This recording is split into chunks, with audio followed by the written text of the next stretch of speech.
So I was able to complete the entire series of The Sopranos as I didn't have a chance watching it on HBO growing up, and have some thoughts on the show. I can see why this show is considered the greatest series of all time and ushered in the golden age of drama TV. The show has an engaging and interesting main character, it's different in its portrayal of violence, the performances are quite incredible, and the presentation of the mob in the show is different from other media that came out at that time. There are a lot of positives I can say about this show, and I feel enough has been said from much larger channels than mine. But after completing the series all these years later and having seen many other great shows, it's hard for me to say that I might rewatch The Sopranos or consider it one of on a list of my favorite TV shows of all time. There are many things I did enjoy from the show. The ridiculous, stereotypical side characters, the many mob wars the crew were involved in, and generally most of Tony Soprano's troubles and responsibilities. Being a mob boss was engaging to watch. The issue though is the way the show unfolded from one season to the next and the development of Tony Soprano. See, because I didn't watch the series when it came out, I had become more invested in the other series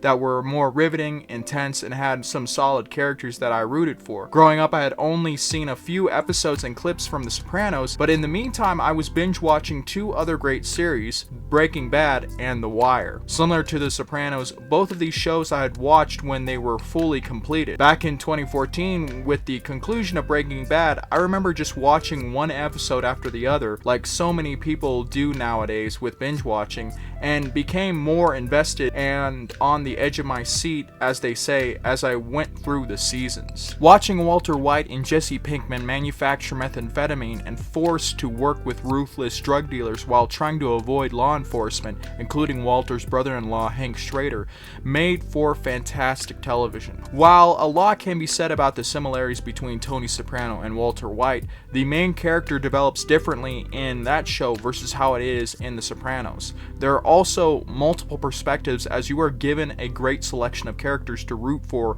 and want to see succeed. This is also can be said about my other favorite television series, The Wire. Being standout from other police dramas, The Wire was a show following the Baltimore drug scene through the eyes of the police, drug dealers, and other civilians of Baltimore. Different from your usual boring and repetitive police procedurals, The Wire really explores the lives of multiple individuals having to grow up in poverty, choose a life of crime, or have to be forced to participate in the corrupt local institutions of power. You're given sympathetic characters that you can understand why they have ended up in the positions they are in life. The Wire, even with some crummy seasons, always pulled through as a show because you were given so many different perspectives and likable characters. Also, because it wasn't your usual cop drama, the show would explore issues of police and bureaucratic corruption and how crime can develop out of poverty and that existing corruption within the system. Breaking Bad and The Wire, while being quite often dark shows, were satisfying to watch because the characters were likable,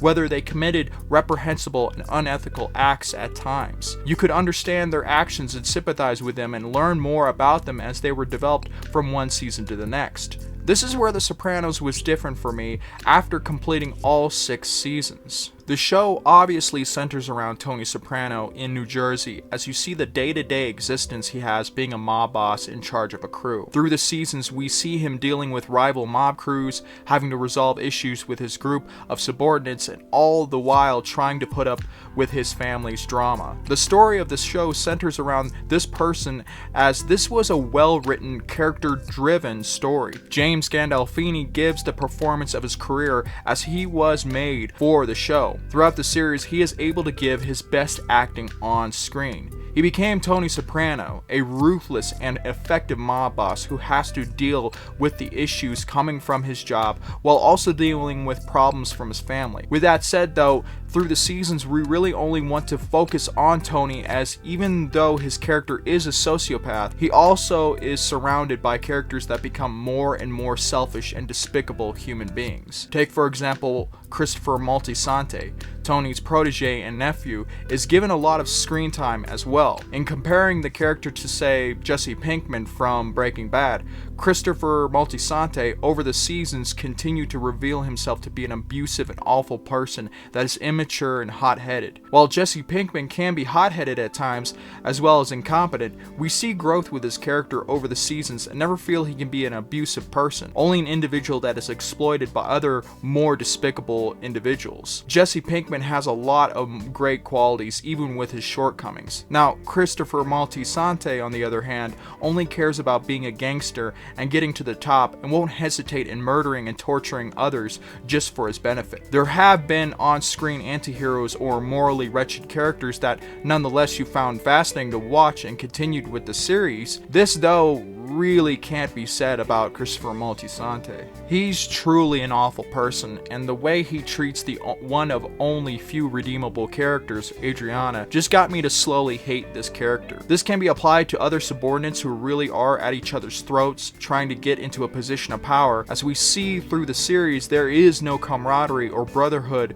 amongst these gangsters. There's only competition and an opportunity to get to the top. If we then focus on the family characters, there isn't much to say there either. Carmela is the wife of Tony Soprano, and she doesn't add much to the narrative. She is this self-absorbed woman who only wants to benefit from being the mob boss's wife and not worry too much about the criminal activities of Tony Soprano. Especially in the later seasons, we really see how materialistic and selfish she can be and not have any other noticeable positive qualities. You then have AJ, probably the most annoying and awful child character in the show, as there isn't much to say about this stupid, spoiled brat character. Meadow, while at times a genuinely kind-hearted character, isn't that memorable, nor is she really that important in the series. Tony's sister, Janice, while at first I thought she would become sympathetic, as the seasons go on, is just another terribly obnoxious person who brings drama into her life, as she is yet another self-centered character. Uncle Junior is just a miserable, disgusting human being,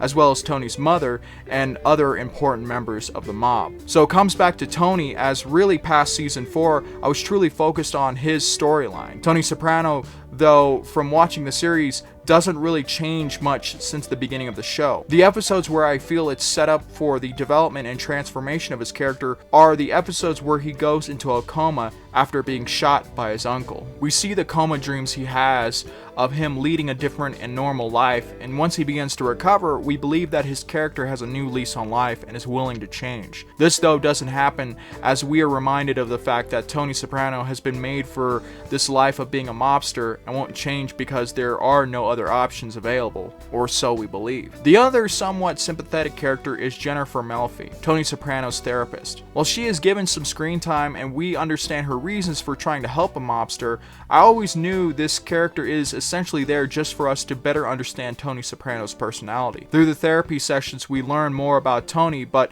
with Melfi, while a likable character, her story is not really that important and thus not too developed. She's useful in the progression of Tony's story, but I can't really say much else about her. We see her go through struggles and learn more about her, but again, it all comes back to Tony Soprano. And what do we learn about Tony Soprano in these therapy sessions? The sessions show that Tony complains a lot and is prone to being short-tempered and violent. He can be vindictive and willing to take out anyone who questions him and in his authority. Tony is an effective mob boss in his ruthlessness, while also being able to give a false appearance of being a family man. We see many times that he doesn't hesitate in murdering people close to him without that much remorse or regret. There are times when I was watching the show that you do see some good qualities from him, especially for his love of his family, but all of this obviously is a facade, and we know that Tony has been a sociopath from the beginning, something that takes Dr. Melfi several seasons to realize,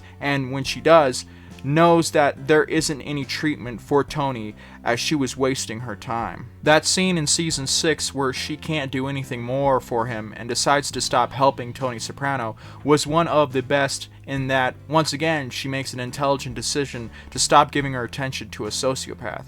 Many times I felt cheated in that there might be or might have been some growth of Tony's character, only to be reminded how brutal, vicious, immature, and selfish he can be. In comparison, Walter White from Breaking Bad, with him, we can understand and see the transformation he goes through from being a chemistry teacher to being a ruthless, egotistical drug lord, and the impact he has on the people he has close to him. He only somewhat redeems himself in the end with rescuing Jesse Pinkman, as this was possibly one of the best conclusions for that series. Tony Soprano, on the other hand, is filling in the role of a mobster like his father, and we see how brutal and merciless he can be, learning this from his uncle. Tony was born into the mob world, whereas Walter White desperately chooses to go down the path of being a criminal out of desperation and doesn't quit because of his ego, leading to his folly. Now, a good set of questions is, what did you expect from a show about the mafia?